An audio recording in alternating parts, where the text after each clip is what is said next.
Ral thom le shiam nam tha chu mang ton man se boy pa lo chun zai man lo ral do na ga chun san thei dak an ngai lo boy pa long hi kan him na ral phole hau shuang si dei na kle sung na chu boy pa ta si boy pa long hi kan help me zai song na kan zai song na si kan ngai sung bi chu boy pa si chir dang ya te na gin ngai chi tium lo boy pa ngai minung ni khu khan nak le lung phi tu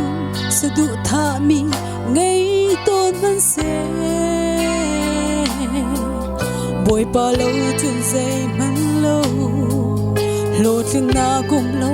boy nak le lung dong na na tua mi chil vial te hi chung pachiat kut a tha lo tin le lo cham chu boy pa no la si boy pa long hi kan help me zai zong na kan zai zong la si sung big chu boy pa si chil dang ya te na gi ngai chi tium lo boy pa ngai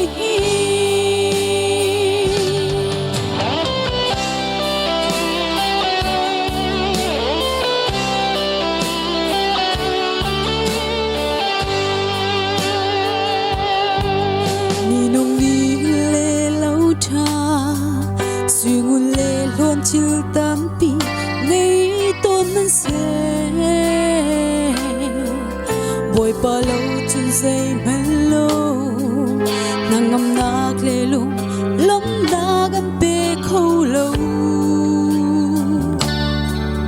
boy pa he lo nganua me si fa le rum zong no boy pa sin lo nga can help me again boy pa long hi can help me zai song na can zai song na si can ngai sum bi chu boy pa si zai ang bia te na gi ngai chi ti lo boy pa ngai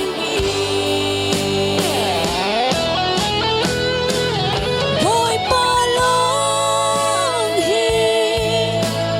kan help me zai song na kan zai song na si kan ngai sung big chu boy pa si chil dang bia te na chi tium lo boy pa ngai kan ngai sung bi chu boy pa si chil dang bia te na gin ngai chi tium